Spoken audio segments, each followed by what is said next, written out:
Hi there, greetings and salutations. It's apparently the end of the summer, and we are into autumn now. What was that look for? I refuse to accept that August is not part of it. I understand Derek, the kids I are back agree. in school. I refuse to accept it. This is what drives me nuts. I agree with you, and I know I'm going to be an old man yelling at clouds here, but in the summertime, I love like when the pools are crowded and you can hear kids running and all the activity. And literally, in Colts camp, one of like Facebook memories or something popped up the other day, and I'm like, wait a minute. It was the opening day of Colts camp, and it was like this time or even a little bit after that. We keep moving everything like further. I made the joke yesterday that we are 10 years now from on the 4th of July, fireworks at 10 and Hello Fall at 11. Yeah, it feels that way, doesn't it? I mean, what are we doing here? You have to at least take the entirety of the state fair and categorize that as summer. So we're talking mid-teens August at the very least, right? Late or kids early 20s. Kids are back in school before the state fair. I understand that, but I think I am not flinching on this. It is summertime at the very least while the state fair is going on. Then you can start doing pumpkin spice lattes. I'm in agreement with you. Yeah. Speaking of the state fair, we're going to be there next week, right? Yeah, the 14th, 4 o'clock at the Dairy Barn. So that'll be really excited to give away some milkshakes and slang some grilled cheeses. It's the Dairy Bar, 4 o'clock, right? Yep, Dairy Barn, 4 p.m. The Indiana State Fairgrounds. That's Derek Schultz. I'm Jake Query. It is the incredibly creatively and appropriately named and charitably award-winning Query and Schultz program here on the ISC Sports Network, and there's a lot to talk about because the Olympics are going on. They're wrapping up. We're into the final week of that, but we will lead with the obvious, and that is Colts camp, because they're working hard with nearly 3 45-minute practices a week. Yeah. It's a grind. After it. It's a grind out there. Yeah, you talk about things, old man shaking fist at cloud. That's another thing that's changed a lot, right, in the last even 15, 20 years, much less the last 30 or 40 years, what training camp used to be to what it is now. I think it's interesting for the Colts, Jake, because largely there just really aren't a lot of storylines with this team because everybody's back. Which is good. Right? Everybody's back. We know these players. We know Kwity Paye, or we know Alec Pierce. And some of these quote-unquote storylines like, well, is it going to be A.D. Mitchell or Alec Pierce? Well, they're both going to play. Right. That's the answer. They're both going to play. So we'll sort all of this stuff out in like September and October and November. It's not going to be sorted in August. But that has also, I think, put a bigger magnifying glass on areas where the Colts are falling short, and clearly one of those areas is free safety. With their situation right now and what the coaches are saying and I guess what they're not saying. And to anybody that is at those practices in Westfield, I mean, they can kind of see it as well. The fact that the Colts are experimenting this much at safety is a bad sign. It shows that they don't know what they have there, and they really need to know what they have there. I thought it was interesting, Derek. Yesterday, I did my radio show out there, right? That yesterday being Monday, and interviewed Shane Steichen. And typically, when you've done this long enough, you can kind of tell when coaches are giving you just generic coach speak, and then also you can tell when they're being pretty candid and I asked him about, for example, I said, we're going to play this in Family Feud. Did you know Shane Steichen was on The Price is Right? No. Right after college, he was on The Price is Right. Yeah, Did not make it onto the stage, but made it on a contestant. My colleague Trevor Peters at Purdue was on Price is Right and made it on stage. Really? Yeah, lost a car. What game? I got to ask him. I don't know. So, but Shane Steichen, I said, we're going to do this Family Feud style. And he said, okay. And I said, top 3 answers are on the board. Tell me your best 3 options at wide receiver. And he said, that's really good, but we have a lot of them. And he said, look, I know you're going with Alec Pierce and A.D. Mitchell. Yeah. And he said that, and he gave coach speak. They're playing great. Alec's really playing well. A.D. Mitchell shows a lot. So he didn't really answer the question. Sure. Then later I said, what's your deal at safety? And he said, we got like 5 guys that are all battling for the same spot. So, in other words, with the receiver, it was be bullish on everybody. And with the safety, it was more, it's wide open. Now, I think Julian Blackmon obviously is the incumbent. They've moved him over position now. And then you have a lot of guys that I think are athletic, but haven't necessarily shown real instinct or experience at the position. So they're kind of on the fly here. And this is the one area that Chris Ballard, typically we go into, credit to Chris Ballard here. We're always kind of picking on something about him. It was wide receiver for years, and it was tight end. Now it's safety. Everybody's like, why have you not addressed the safety? Why have you not addressed the defensive backfield? They're taking a risk here, but I think at the same time, Derek, they're probably also – I think if there's one position that allows you the most flexibility to airdrop a guy in, we've seen it with the Colts. You can get a safety after like once somebody is released and you pick up a free agent. A safety is basically the center fielder that's letting everything play out in front of him. Chemistry and camaraderie amongst the tendencies of his teammates is the one position that safety probably has the most leeway with. So they could still go out there and get one that's not even on the roster right now. But nonetheless, it's the most intriguing and potentially disappointing position for them. Yeah, I mean, they just actually lost out on a guy that they could have signed in Quandre Diggs, right. At that position, and you got Simmons, and you got a couple of others that are back there. But I guess my point is, Jake, is that, Shane Steichen or the coaches can say whatever they want. If Nick Cross in year 3 is not good enough to clearly beat out Rodney Thomas, who apparently forgot how to play football last year, and Ronnie Harrison, who's switching positions again and was out of the league not that long ago, then that's a big problem. You can only play but they're very young card for so long. You have a longer shelf life to play that card in the NBA than you do in the NFL. By year 3, I mean, this is a big year for the 2022 draft class. This is a big year for Jelani Woods, big year for Alec Pierce, and it's a huge year for Nick Cross. If those 3 guys don't show something this year, you got to move on. That's it. This is the last chance. It's put up or shut up time for all 3 of those guys. And I just think Cross it's such a critical position because if they're going to be, if Cross or whoever they play at free safety is going to be a liability, it doesn't matter what Kwity Paye or Latu or any of these other guys do. Because, while the Colts are great against the run, who cares? People are just going to be going over the top the entire time because the Colts have a big albatross at free safety. What if they're this goes back to, Derek, the age-old question. Does pass rush allow for a great defensive backfield, or does a great defensive backfield allow for a great pass rush? It's a little bit of both. They work in harmony, right? But if one of those areas is really weak, it doesn't matter what the other one does. That's like this show. Some say that we work in harmony. That's debatable. Clearly, though, there's one area that's weak. Well, I think where it's relatable is if the Colts go the veteran route, they have a couple of options who were formerly good players and Pro Bowl players and relevant players, but there's a chance that player, that veteran, is washed up or his best days are behind them. So that's something that you worry about. Like, just because you hosted the news talk show on WIBC in the morning during a political year, that's great in 2008, but that was 2008. You know what I mean? That was a long time ago. That was 15 plus years ago. What were you doing in 2008? I was working at 950. So you were in the market in 2008? Yeah, I was. Okay. I was in the market in 2008. I was hosting the extra large lunch. It's a 1-hour lunch show. Hold on.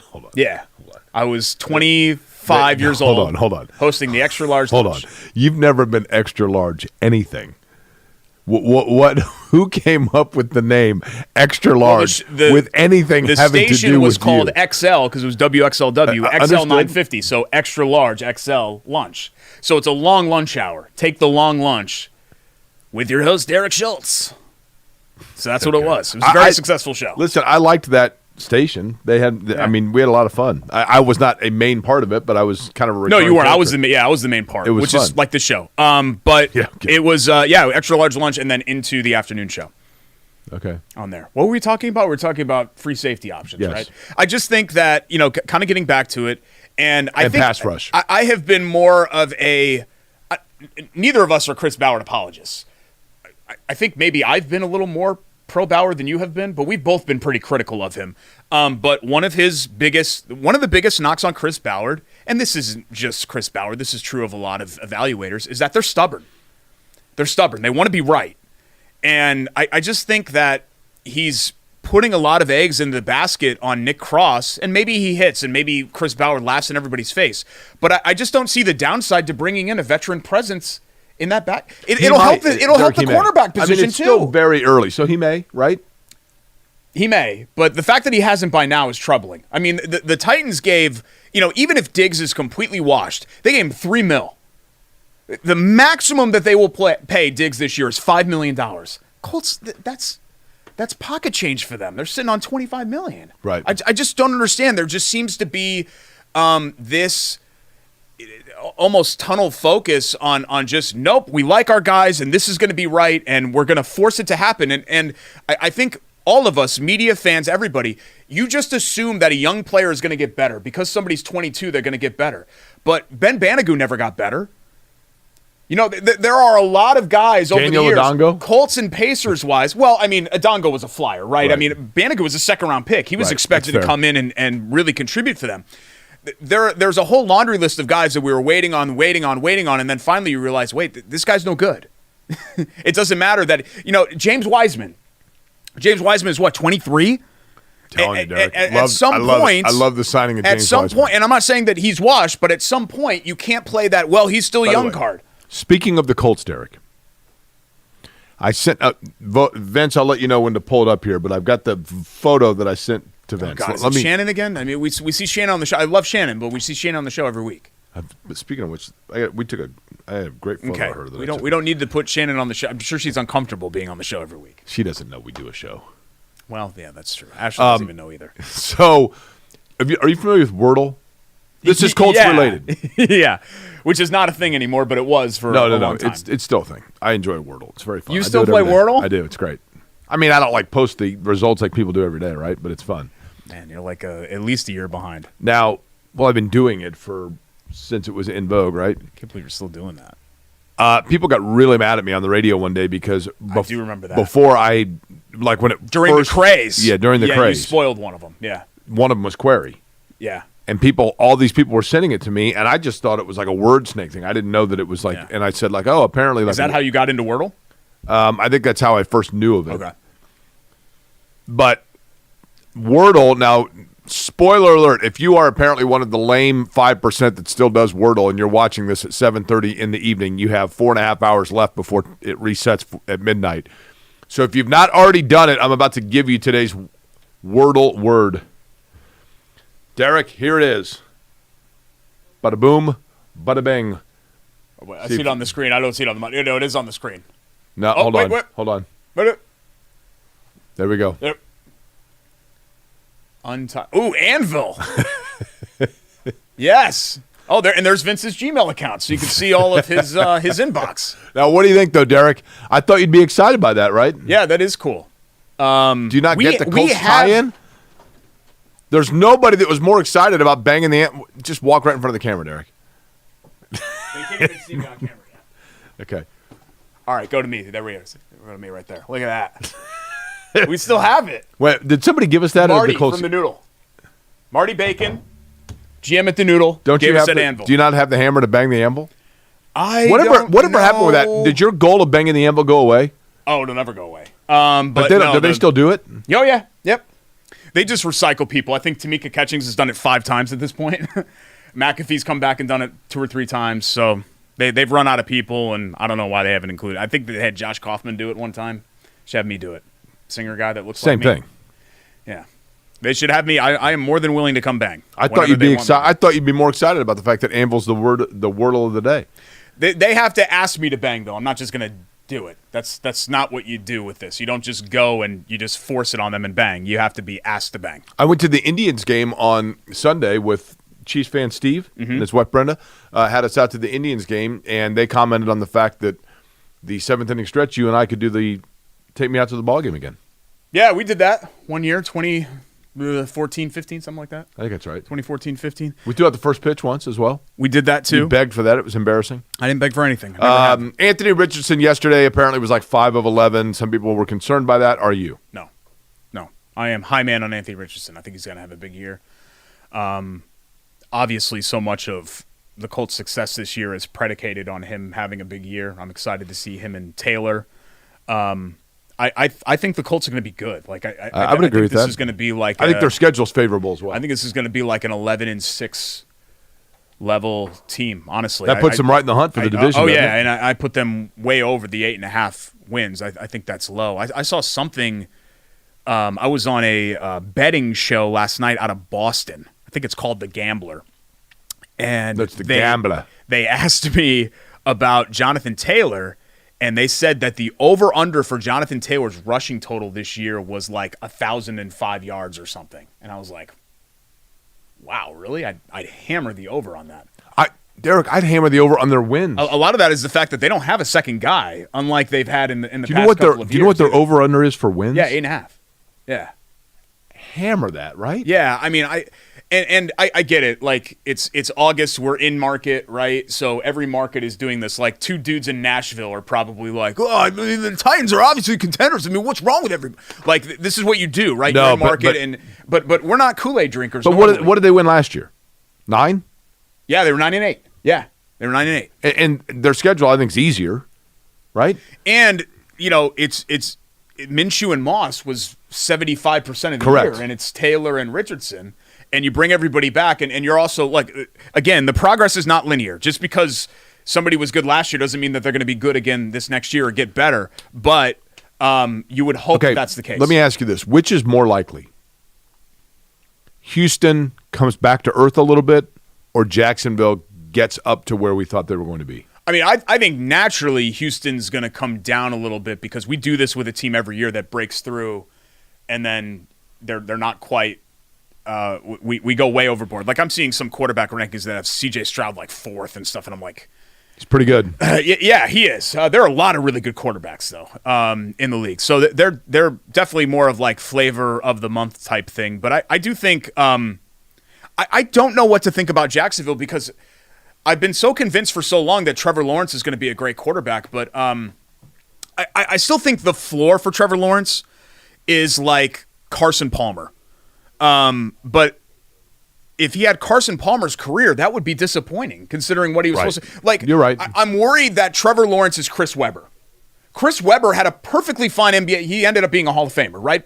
Chris Webber had a perfectly fine career, but Chris Webber's not one of the top 50 players of all time or top 100. That's fair.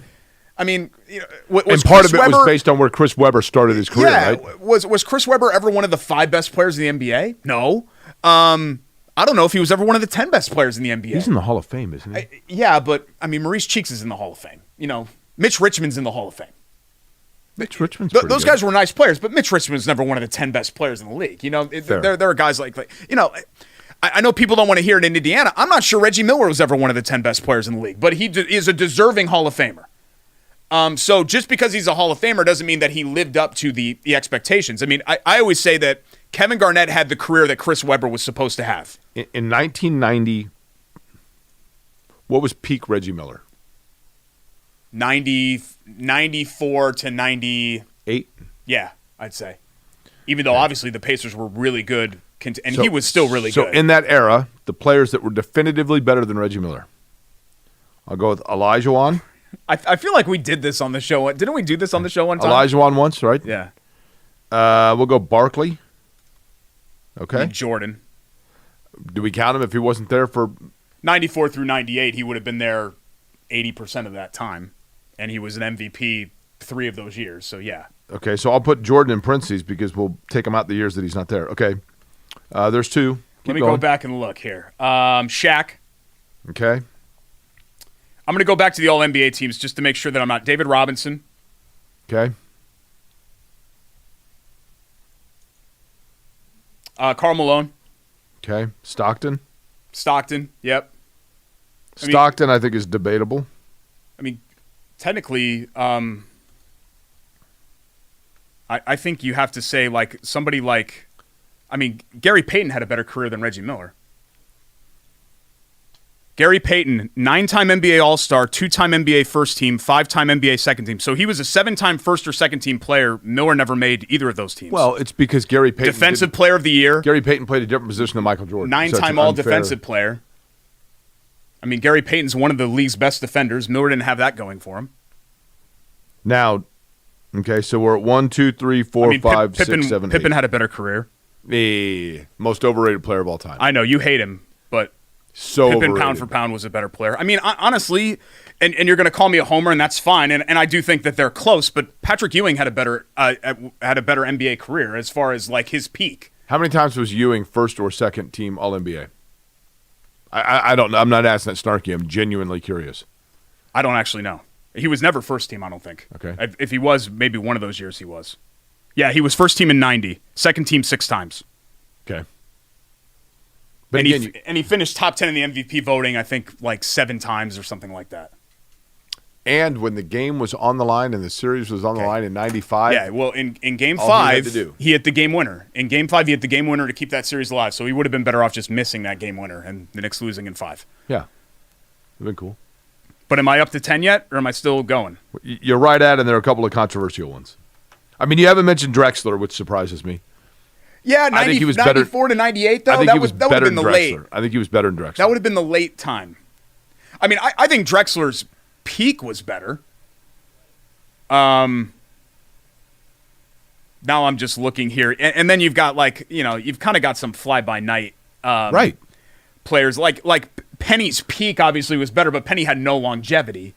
Whereas Reggie had a ton of longevity. I mean, Reggie could have played to like 2009 if he really wanted to, and he decided not to. And Jake, it's not to take away from it, but I'm saying it's a conversation, right? It's a conversation. Was he ever one of the top 10 players in the league? Conversation he lost. Yeah, no, you're right. Okay. Yeah, sorry. This is now a mid-90. I didn't mean to turn it into that, but this is what podcasts are about, Derek. We were talking about this is Trevor what Lawrence. Sports Talk Radio is about, right? We were talking about Trevor Lawrence, and it turned into a discussion about Chris Webber and Penny Hardaway. But that's Lawrence. This is a big year for Trevor Lawrence and for the Jacksonville Jaguars. Yeah. Bottom line, that right, because this seemingly is going to be, and I have been an apologist and a champion for Trevor Lawrence, and I think that I still have a lot on my side to be able to say that he has Peyton Manning level tendency in him. But if he does, it's going to have to happen now because you're starting to run out of time. Yeah, I mean, I thought he was going to be Peyton Manning too. So I'm right there with you. So you could say, well, Jake's a Clemson guy, so of course. No, I thought that too. And I mean, we just haven't. I go back to his freshman year of college when he takes over that team midway through the year. They win by an average of 20 points per game. And in the national championship game against Alabama, Kirk Herbstreit says, this guy looks like a 10-year NFL veteran. I mean, he was that point. Now, he had great players around him. Yeah. He's had to learn and make adjustments in Jacksonville. We'll see if it pans out, right? This sandwich looks good. Can we get to that soon? Jason Kidd. No way. Oh, Jason Kidd absolutely had a better career. Jason Kidd was like a 15-time All-Star, I think. Great. Yeah. I know he was blocked by Jordan and all that. Reggie made 5 All-Star games, and he's in Indiana. Okay, I get it. He should have made more.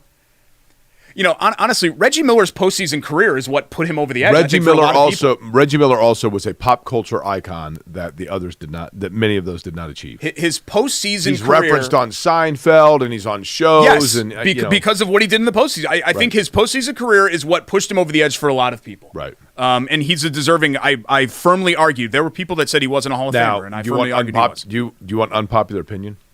I've given you a bunch, so you tell me yours. Not very good on television. Yeah, I've never liked him on TV. Yeah. Sounds too forced. Yeah, I've never liked him on TV. Tries too hard. Just because you can talk doesn't mean that you should talk. Right. Tries too hard. That's kind of what I go with that. This is our hoagie of the week. It's brought to you by our friends. Finally, Derek. Finally. Hops.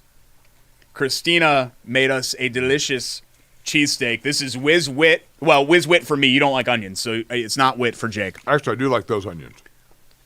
Oh, I would have put them on. Sorry. And I'm just going to take a bite before I keep talking more.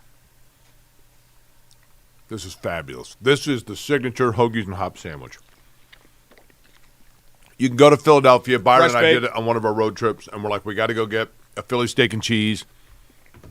And we went to a place that was under an overpass, and people were like, this is where the locals go. And I was so excited, and I'm like, it was great.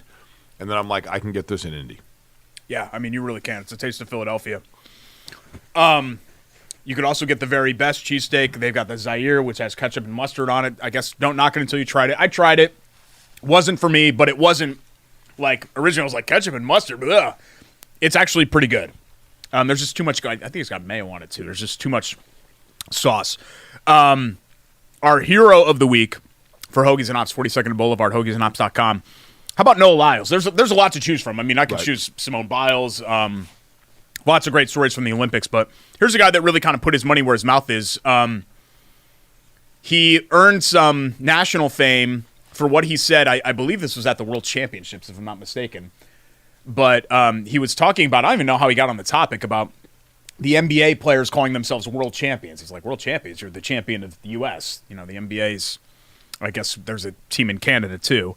And a lot of players took offense to that. And let's face it, I mean, the NBA is the best players in the world, so they are allowed to call themselves world champions. That's how I've always felt about it. But if he would have finished 7th in this sprint, then like Kevin Durant and people like that probably would have rushed to Twitter and been like, LOL, what do you think now about the world championship? Funny thing is that Lyles was like 6th or 7th in that race until the last, I don't know. Correct. I don't know the metric system, but 10, 15 meters probably. And he surged forward. It was an incredible race. 100 meters is always, it's the highlight of the Olympics, right? It goes in 2 seconds, but it's like the Kentucky Derby of the Olympics. And it was a 20-year drought. An American hadn't won that race since Justin Gatling. And that was stripped, was it not? Greg would know that. I know I don't know. Gatling got into trouble after the fact. He came back here, and everybody knew that he had failed a test, and he did a big PR jaunt. He had set a world record in I believe Abu Dhabi, and then he came and made an appearance at the U.S. Track and Field Championships in Indy, and he had already failed, and everybody knew, or he knew that he'd failed a test, and he did a big thing about how he's clean. It was a huge contest. Oh, gotcha. Okay, yeah, I kind of remember that. Sandwiches, but he's cocky, and I just like it when guys bet on themselves and win, and he looks the part. He looks like a star, and he put in a star performance. So congratulations to Noah Lyles. Also, our Chili Water Brew of the Week. This is fabulous. It's a can of the Plift. It's a tart lime hemp infused beverage, and it's Chili Water carries some of refreshing these. lime. I mean, it's I would say more lime than tart. They carry some of these It's refreshing as THC heck. infused beverages. And they're tasty. I would say like That's fabulous. yeah, almost like a gin and tonic Yeah. type thing with a lime. Can you not that's good. sip it like that? If That's you disgusting. like 7-Up or Yeah, 7-Up. Sprite. It's Here, it's let good. Me show you how you do that. I'm just sipping it normal. I don't make. No, somebody sent me a thing yesterday. I like the show until Derek starts making Yeah. food and drink noises. I'm not making any.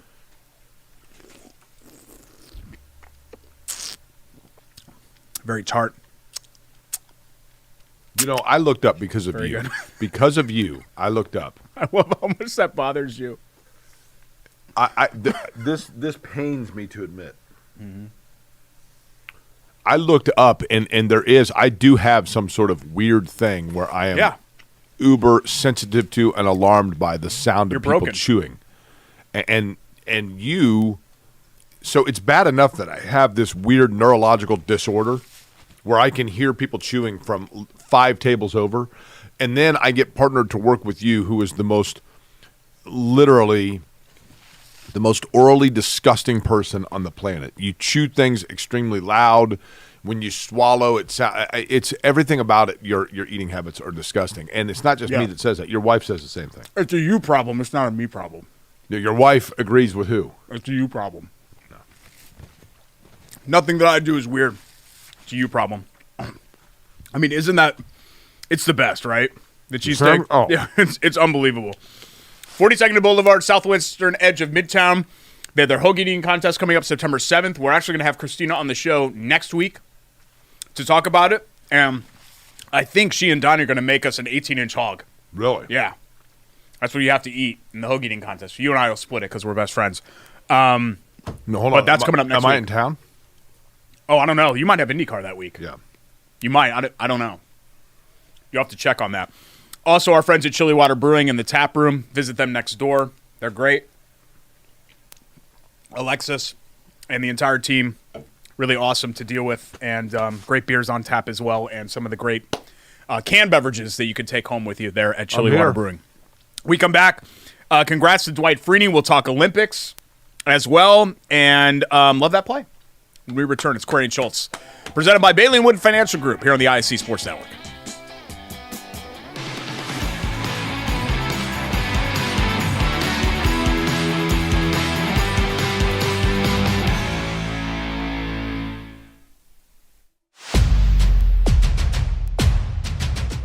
Which games are we going to tonight? You know we cover all sports in Central Indiana. Hop in, it's going to be a long night. Bailey & Wood Mortgage Lender, proud partner of News 8 Sports Hummer.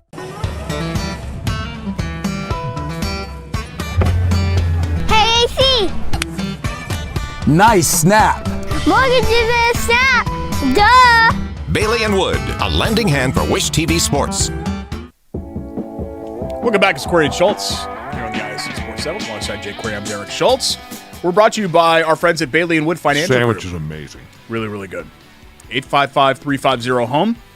BAWFG.com. Their annual golf outing is Thursday at Dyes Walk. Jake and I will be there, so if you happen to be down on the south side at Dyes Walk, a lot of brokers and real estate people and everybody from the business and a lot of community leaders from down on the south side there to support Mike and his team because of all the support that they do for the community. But it's great. It's almost more than a celebration of Bailey and Wood. It's a celebration of everybody that they've impacted. Oh, the community. You know what sure, I mean? Yeah. High school which is neat to groups see. and choirs and churches, everything. I mean, this is now year, well, let's see, 20, 21, 22, 20. This is the fourth year that we've been down there now, which is crazy. It's an awesome event. It brings together people from all over. And everybody's having a good time, but mostly, like I said, Derek, I want to emphasize this again. You know, I have, as do you, I mean, such a love and a compassion for the people of Central Indiana, and that's what, when you see a company like Bailey and Wood that's based right here in Central Indiana and is keeping their money right here and helping out the groups that most need it, then, you know, you look at it and you go, that's who I want to partner with. That's who I want representing me and vice versa, and that's exactly what you get. And you can see it when you go to that golf outing and just the amount of money they're raising and the groups that are out there to thank them and feel good and kids and all of it. It's wonderful. 5-star customer service. Mike did our mortgage on our home. God, we've been in 10 years now. We turned to Mike for that because we knew that he was great. And if Jake ever buys a home and moves on from the 2-bedroom apartment that he leases where he lives alone, then I have a cat. He can be able to do that. Live alone as far as humans are concerned. I'm a You'd call Bailey parentless adult with a cat. Yeah, completely normal. 855-350-HOME. I have no stake in the future. BAWFG.com. Do you feel like – I'm trying not to be prisoner of the moment. I always try not to be prisoner of the moment. I feel like this is the most, like, relevant, story-filled, interesting, entertaining Olympics in probably since Beijing. I don't remember a lot from London. And as far as I remember, was the Michael Phelps show, right? 16 was a bust, right? Most of this talk London was 08, right? No, 12. Beijing was 08. Okay. Was Michael Phelps. That was Michael Phelps. I think Phelps might have also swam in 12. Correct. But the Michael Phelps Olympics was 2008. And that was also the Redeem team. Remember? They had won bronze, I think, in, Athens in 04. And it kind of embarrassed themselves, and then they came through and they had Kobe and LeBron, and they just crushed everybody. I feel like this is the most relevant Olympics since then, where you're just having a lot of great storylines. You know, the Simone Biles redemption story. There are a lot of other ones that aren't even involving Americans that have been great. How about Djokovic winning gold and then, like, breaking down? This is a dude that's won Wimbledon, like, 28 times. You know what I mean? Like, how about Rajiv Ram, by the way, crazy. of Carmel? Yeah. In doubles, winning. Listen, he won silver. The gold medal match was, it was an epic battle, and he takes home the silver. But oldest tennis Olympian in 116 years. Yeah, 40. Oldest is the wrong way of saying right? he's 40, but yeah. But still, a heck of a career, and really as a doubles player has been unbelievable on the worldwide stage. And I know, Greg has been friends with him for a long time. Really nice guy, and very cool to see him do that. Yeah, and he took down Nadal and Alcaraz in one of those matches, right? Yeah. Like, I don't care who you are. Like, and I get that obviously singles players have more fame and notoriety than doubles players, right? It's kind of like, Sprint Cup champion versus Xfinity champion or something like that. Or Cup champion, I guess they don't even call it that anymore. But I don't care who you are to be able to tell your grandkids, yeah, one time I had a doubles match against undoubtedly and Rafa, and we won. That's pretty incredible. So, and a lot of Lily King medaling, I think 4 times. There have been some IU and Purdue people to medal, some Carmel people medaling. Cole Hawker today races. How about we're taping this on Tuesday?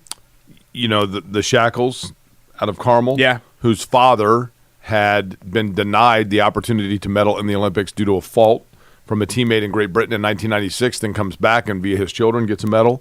So a lot of great storylines for sure. Yeah, I just feel like It's been Indiana's contribution to the Olympics has been impressive. Yeah, it's just been a tremendous Olympics. And I don't know, maybe I'm just in our own bubble because it's being talked about. Is there anybody from Connecticut in it? Yeah, every state except for West Virginia, I think Wyoming, and there was another one. 47 of the 50 states. Okay. West Virginia, Wyoming, and something. I don't know who the Connecticut Olympian or Olympians are, but yeah. Well, let's guess the third state. I can look it up. Let's guess.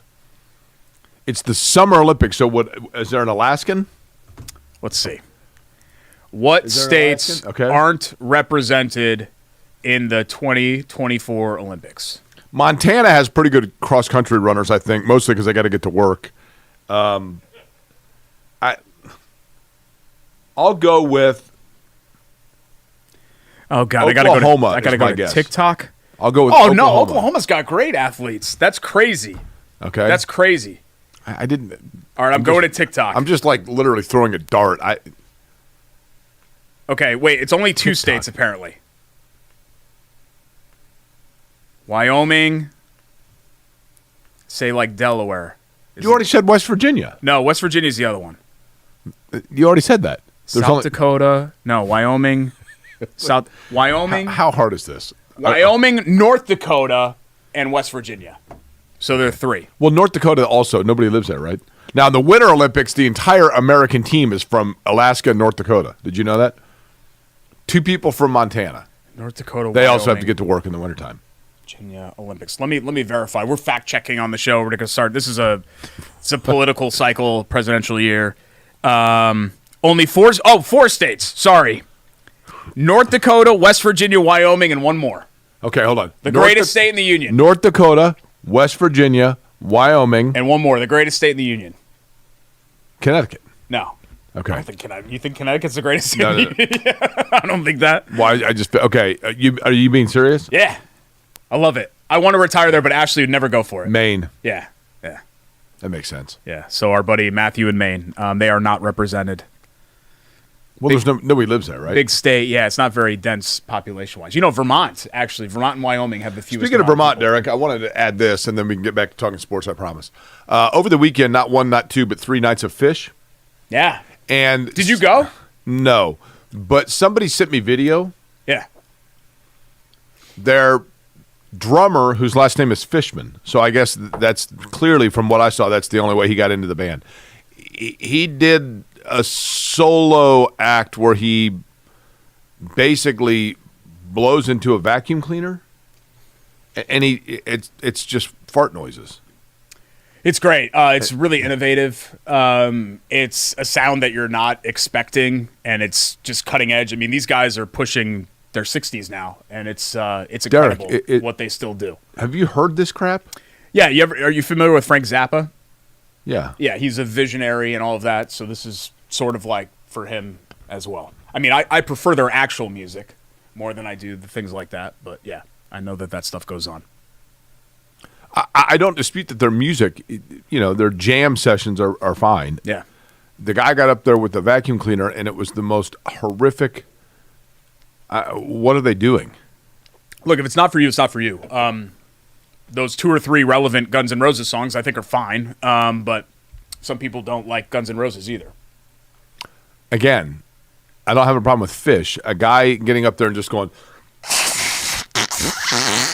for 30 minutes. They had Welcome to the Jungle, Sweet Child of Mine, Paradise City, Girls, Girls, Girls, November Rain, Hot for Teacher. That's Van Halen. Girls, Girls, Girls is Motley Crue. What else was really big? Mr. Brownstone, Civil War. Domo Regatta, Mr. Brownstone. I remember that one. Domo Domo. That was a really big song. That was a weird song. That was different that didn't really line up with the Guns N' Roses sound. That song. It's because it was Styx. It's time for our Mr. Roboto. Love That Play. Brought to you by our friends at Love Heating and Cooling, 353-2141, love-hvac.com. Still very much AC season, but pretty soon it'll be furnace season, and that furnace just sits, right? So you want to make sure that you have Love out to service your HVAC unit, and they've been in business for over 100 years. and They're the best, man. They do it in my house. They're great. John, Chris, the rest of the crew, super awesome. And you should give them a shout today if you're having any issues at all or you're expecting any issues. 353-2141 love-hvac.com. Julian Alfred, who is was a collegiate star at Texas. I think she was a 4-time something NCAA champion. So she had obviously been an athlete here in the States, but she's from St. Lucia. 180,000 people in St. Lucia, so it's about a fifth of the size of Indianapolis. And she won that country's first ever medal. Not only do you win her first ever medal, it's a gold medal. Really? And it was in a prominent event, the 100 meters. So there's a video of her winning, and there's like this watch party in whatever the midtown is of St. Lucia, and everybody's just going crazy. And it's neat. It's why we watch the Olympics. You know, we talk about the U.S. or Great Britain or all these, you know, gigantic countries with all of these resources for training and all of that, and this little tiny country that's smaller than basically every U.S. state ends up winning a gold medal, which is really, really neat. I thought this was neat also, Derek. And this is kind of what the Olympics are all about. I hope I'm pronouncing this last name correctly. Cindy Namba, Ngamba. I believe it's Namba. Okay, yeah. Is a resident, a citizen, not a citizen, a resident of the United Kingdom. But she moved there as a refugee. There is, for the first time, an Olympic team. I don't know if it's the first time, but I was unfamiliar with this till the opening ceremonies. There is an Olympic team made up of athletes that are refugees that are living in a country other than their country of nationality because they can't represent their home country. Because they're estranged from it. Correct. Right? Yeah, she is the first medalist. She is the first to win a medal representing the refugee Olympic team. Wow. Which is pretty cool, right? 25-year-old, she beat a woman from France to win the 75-kilogram semifinals in, I guess, boxing. And so as a result, I'm not sure which medal she won, but she advanced. It was guaranteed that she will win a medal. And so she is the first to do so as a member of the refugee team. Refugee teams first competed in 2016 at Rio in the Olympics.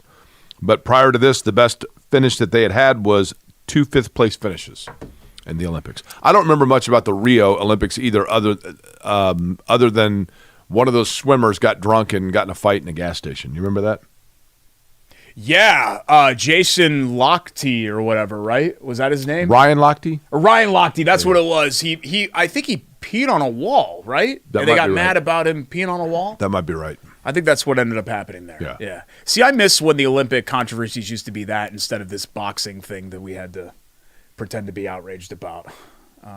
You prefer urination?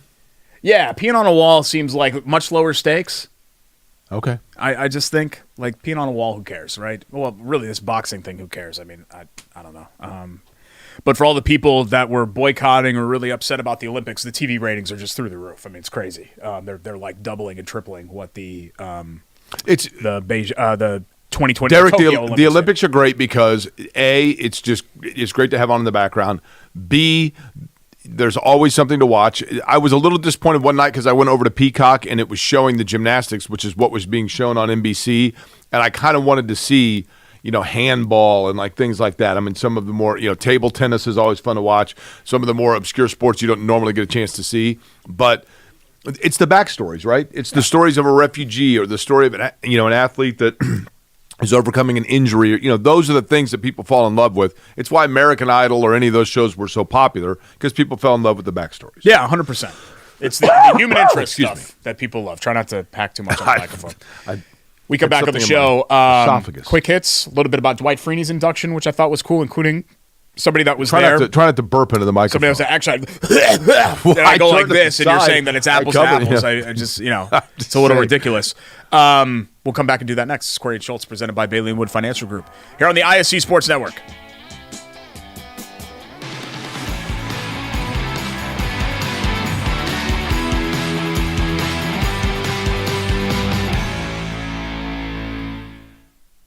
At Bailey.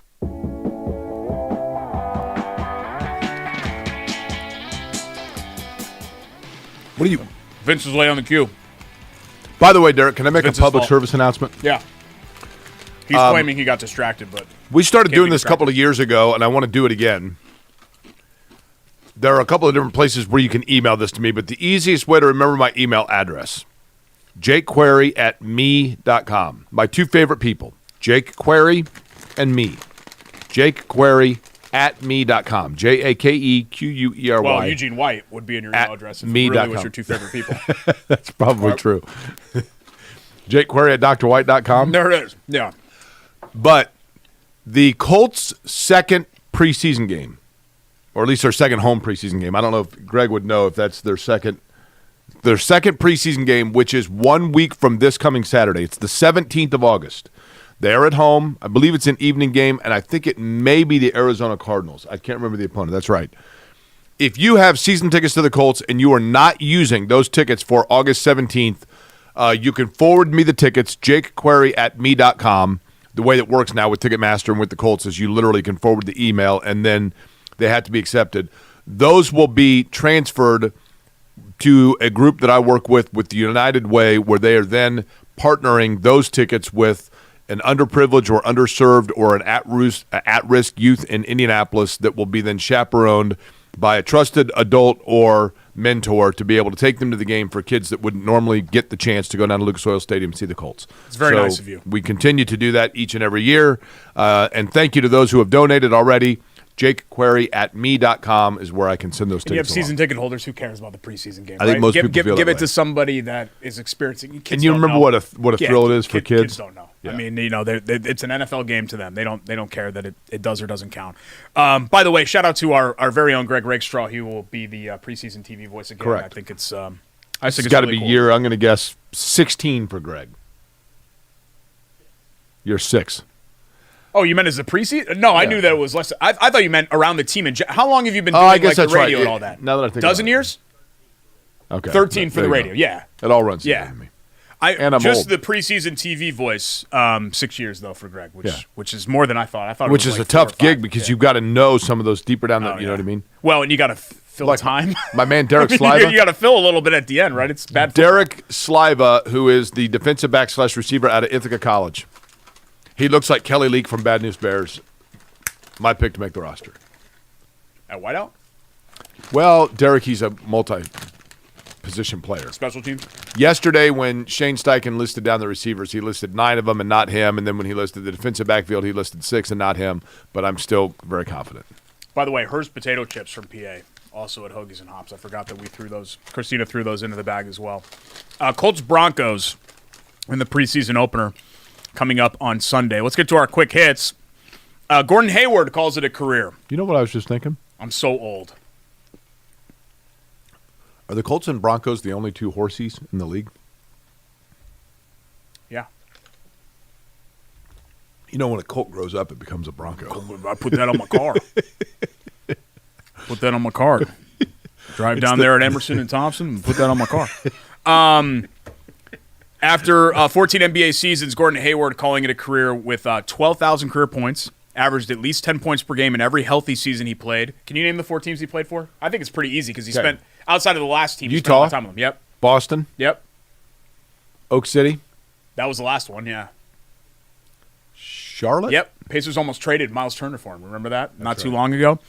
2017 NBA All-Star. Do you want to guess his career earnings, Gordon Hayward? You're going to be short, I bet. $254 million. No, you're not that short. 272. He signed 2 mega deals. He signed crazy, two $120 million deals with Boston. 4-year 120, 4-year 120. It's wild. I mean, 272 million. I mean, I remember going to a luncheon. I'm trying to remember where it was. I think it was like Primo's on the South Side or something like that with Chris May, and it was to celebrate his high school class, the 2008 high school class, which would have been like Tyler Zeller, Hayward. Who else was in that group?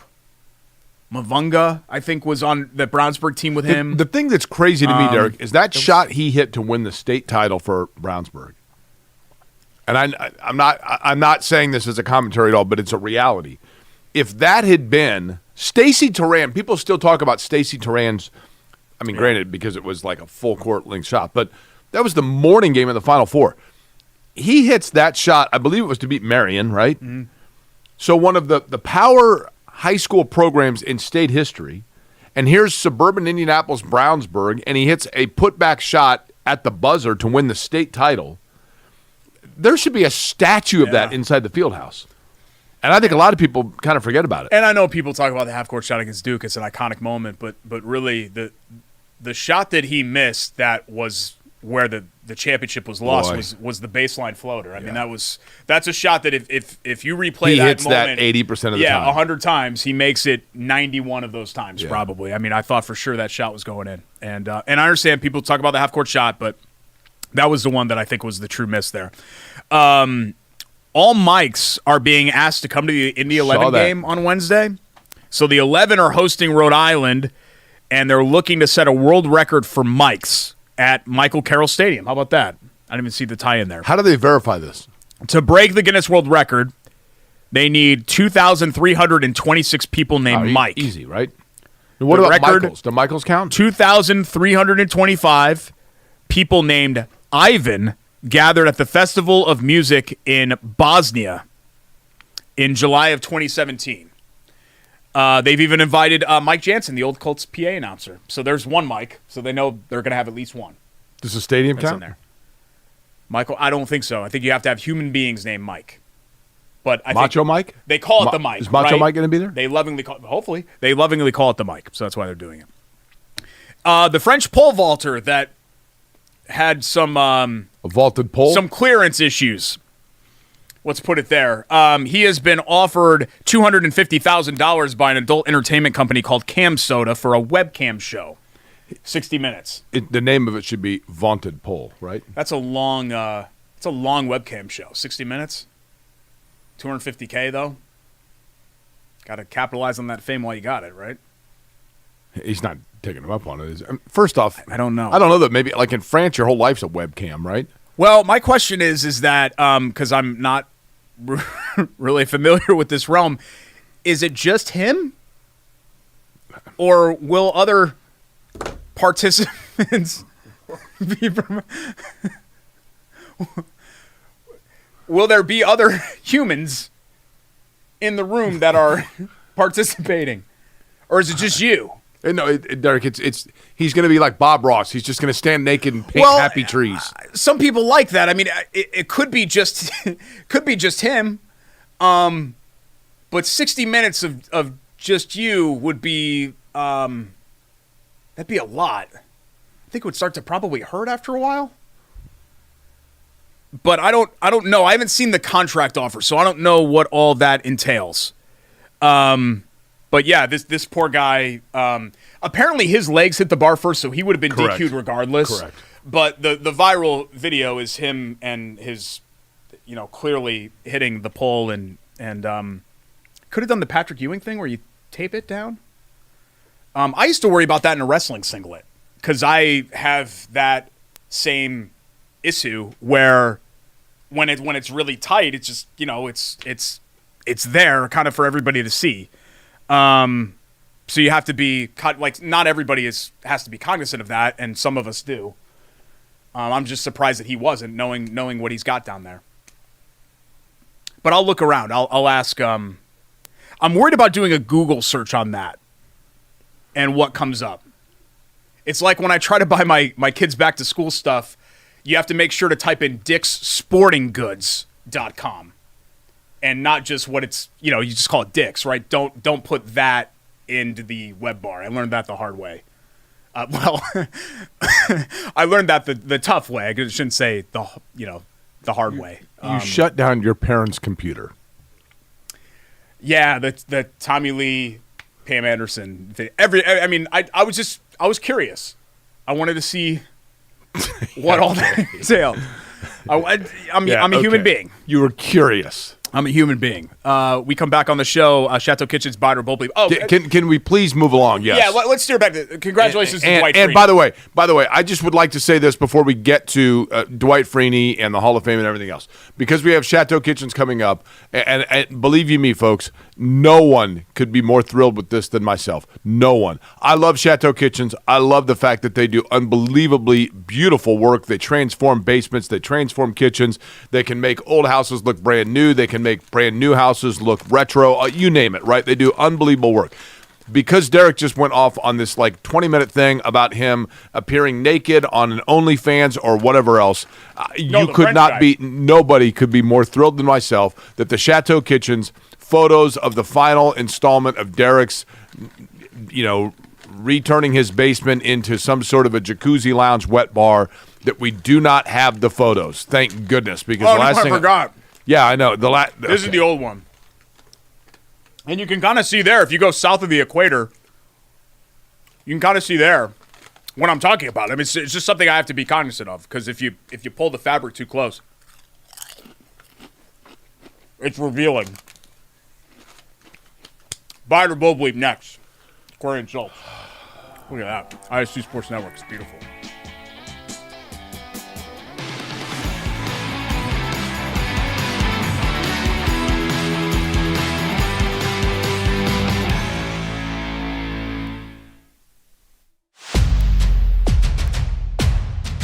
Hey, AC, which games are we going to tonight?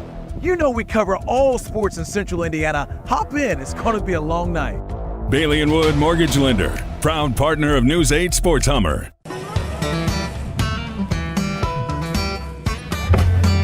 Hey, AC, Nice snap. mortgages and a snap. Duh. Bailey & Wood, a lending hand for Wish TV Sports.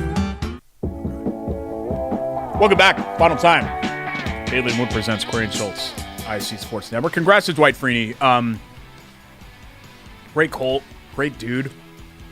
And a guy that I think this is somewhat, he is an incredibly personable, smart, funny, friendly guy. Totally. If he wanted to go that route, I think he could have been. He was somebody that I think was just hyper focused on his craft.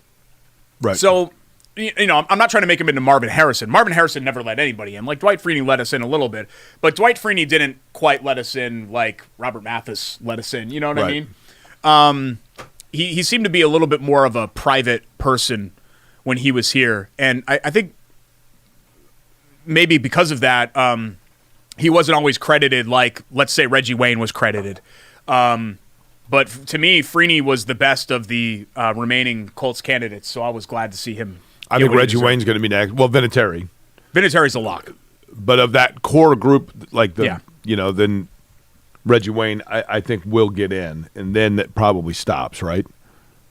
I've got a buy or Bold Bleep on this coming up. Okay, by the way, one quick thing. Go back to that last picture if we could. It's kind of hard to tell from here, Derek, but this drove me crazy. The jacket they gave Dwight Freeney is a different shade of gold than the blazers that the alums are wearing. Yeah, Right. That's weird. Drove me nuts. Yeah, that is kind of annoying. This looks more like Jim McKay's jacket from ABC's World of Sports. I don't know why that is. Chateau Kitchens, Instagram and Facebook at Chateau Kitchens. They are the best. Jake, you just kind of mentioned it. Anything on the interior of your home. You need a glow up in your bathroom, in your kitchen. Just don't anything on the interior. Have Derek come over to test your basement or bathroom. I saw from Steven Moore, their owner, that they're maybe doing some outdoor spacing furniture as well, and outdoor cabinetry, but we'll let you know about that coming up here when I get more details. If you're new to Bite or Bold Bleep, here's what we do. I give a statement, Jake and I go back and forth with the Bite or Bold Bleep. Speaking of the Hall of Fame, Bite or Bold Bleep, the Colts will have 3 more Hall of Famers from that era in Canton. Bite or Bold Bleep. You named 2 of them. Actually, we named a 3rd without naming him as a candidate. I'll buy it, and I'll tell you why. Reggie Wayne, Adam Vinatieri, and Jeff Saturday will eventually get in. Oh, wow. I'm going to say Bold Bleep. Like veteran committee, Jeff Saturday gets in. I'm going to say Bold Bleep. I think it'll be. I think Wayne will eventually get in. He's likable. He has kind of stayed out there as well. Vinatieri's an absolute lock. The matter for him is, does he get in next year or does he have to wait a little bit longer? I don't think Mathis is going to get in. I would agree with that. Derek, I think... And I'm not saying that that's right or wrong. I'm just saying that I don't think that he's going to get in. I think he's been overshadowed by Freeney, number one. I think people thought that he benefited from Freeney. That's an unfair critique. Because he was the NFL Defensive Player of the Year. But that's a far distant critique. He was a wonderful player even after Freeney left. And it's not supposed to factor. It's not. But I think that some of the news stories with which he's been linked in terms of the Daniel Muir stuff and up in Logansport, even peripherally linked to that, I just think that hurts him a little bit. And he's just not been around as much. There are other guys that... And he has been very, very good to both of us. There are other guys that had great careers, like John Abraham is not in the Hall of Fame, and he had a great career as a pass rusher and has 130 whatever sacks. I just think Mathis is viewed here differently than he is nationally. I think even here, since he was more beloved, he was viewed as maybe even a better player than Freeney, whereas I think nationally most people believe Freeney was a better player than Mathis. So here are two I'm going to look up. I'm going to say bull bleeps to that. I don't know why I'm thinking that this guy is a similar statistical player to Mathis. I may look this up, and it turns out he was good for 2 years, and I'm just going off Tecmo. Okay. Leslie O'Neal. No, Leslie O'Neal is actually up there all-time sacks, and he is not in the Hall of Fame. 132. Leslie O'Neal has as many sacks as LT. Okay. And not in the Hall of Fame. Wait a minute. Hold on. Yeah, he's in the College Football Hall of Fame. Okay, and then the other one, is it Neil Smith? Yeah. Neil Smith is not in the top 20 any longer. Okay. Chiefs and Broncos, right? Neil Smith, yeah. But everybody else here, Bruce Smith, Reggie White, Kevin Green, Julius Peppers, Chris Dolman. Where's Mathis?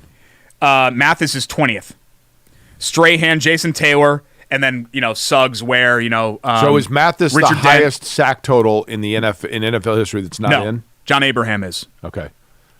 John Abraham is, and then is Ricky Jackson in? Yes. Okay. Leslie O'Neal, John Abraham, Von Miller, but he's still active, and he'll be a lock. Yeah. So only two guys in the top 20 are not in the Hall of Fame. So Mathis, better chance than most. And at his peak, he was really good. He wasn't just a compiler with like 10 sacks a year. At his peak, he was really good. Very, very good player, no question. But yeah. Biter Bullbleep, America should send better players for the 3-on-3 basketball. Do you watch any of the 3-on-3 basketball? Jimmer Fredette was in it, right? Yeah. No, I do not, and so I would say no. It's fine. I think it's weird. They foul a lot. It's interesting. What did the know Americans people do? I think they finished 6th. Okay.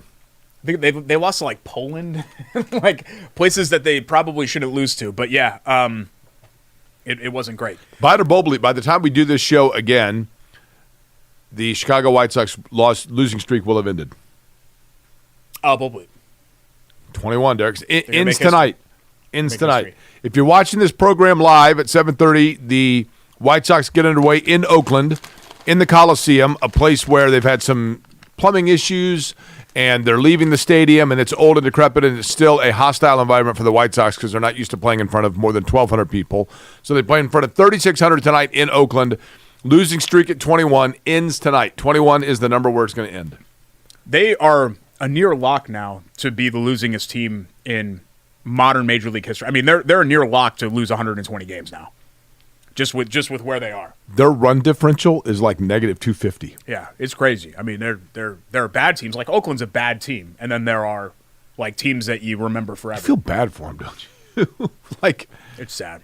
Like Sam Rumsa was texting me about the White Sox. He's a big White Sox fan. What we said on the show last week, and I don't want to disparage them anymore. They're going through it right now.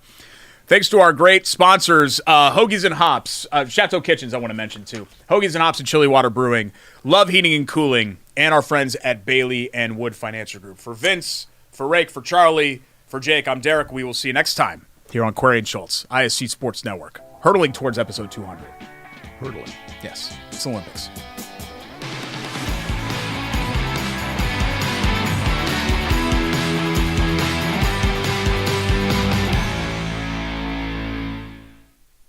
At Bailey.